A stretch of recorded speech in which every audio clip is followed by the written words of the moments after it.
Well, if you look at the history of this, one of the things that you'll find is that if you go through history and you look at any group that has ever built things and owned things and had things, they've had to defend those things. That's my point. You're always going to there's very few haters in history that's greater than what white Americans have done. The white male, not all white men, but white America in general, the racist white America, not all white America, not all white people think this way, but this has happened all throughout history. They in Black Wall Street, you had the Greenwood section of Tulsa, where the black people had the nerve to be doing better than the white folks. So they said, "Oh, well, you think you're better than me. Well, I'm gonna come over here and take what you have. I'm gonna burn it down. I'm gonna destroy you. I'm gonna use my power to take what you have." And it was terrible. And here's the thing about those people that they don't tell you about. I got to bring in Cody Ransom. Cody Ransom is one of the greatest Black Wall Street experts that I've ever met. I love this guy. I got to bring him in. I've had him in the Black Business School. He's amazing. He works at a place called the Black Wall Street Liquid Lounge. I think he owns it. And if you ever go to Tulsa, go look for Cody. Tell him I sent you. Tell him you're from our family, and he's going to treat you well because Cody told the history of Black Wall Street that nobody knew. Oprah didn't know it when she made her. We didn't know it. We made our projects. Nobody. LeBron didn't know. I think LeBron made a Black Wall Street project or something, but he didn't. Nobody knew these things. And one thing that isn't discussed is that the people in Black Wall Street, they didn't just become victims. They didn't just get everything burned down. Oh, they rebuilt. They rebuilt in multiple occasions.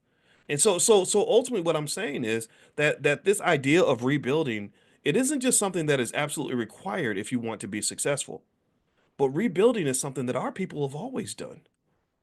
That we've always done that. We didn't just sit back and whine and cry and pray and hope that white Jesus or somebody was going to come and fix it. No, we got up and we fought. So when you build something, I want you to just understand that there will be rebuilding. And in order to withstand all that, you got to have somebody that's a part of this idea that's willing to go down with the ship. Like right now, everything that we built this black economic revolution. I think a lot of what's happening in the black community in terms of wealth, it started right here. If you go back to 2007, 2008, I was doing the exact same thing on a regular basis that I'm doing right now, and we were able to get this thing going. And I know for a fact that at some point, and it's happened already, and it's going to happen, somebody's going to kind of try to disrupt it. I don't know if it's going to be the CIA or somebody, or what. It's okay though, because number one, I can tell you that as one of the captains of the ship, I'm not the only captain.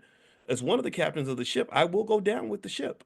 It's okay. I'll die for this. That's okay. A lot of people die for nothing. It's an honor to die for something.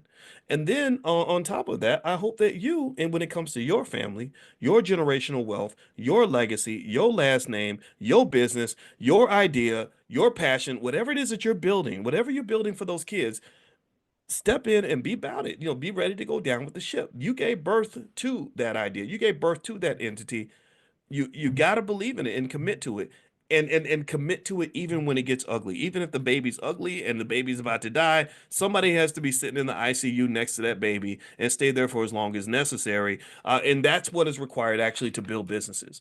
So you got to ask yourself, are you ready for that? And I think the same thing is also true when you talk about building strong families as well. I think most people have it wrong. I think the reason that families break up at such a rapid rate is because everybody's busy trying to look good instead of actually trying to be good. I saw this thing. I just keep seeing all these celebrity stories that they talk about with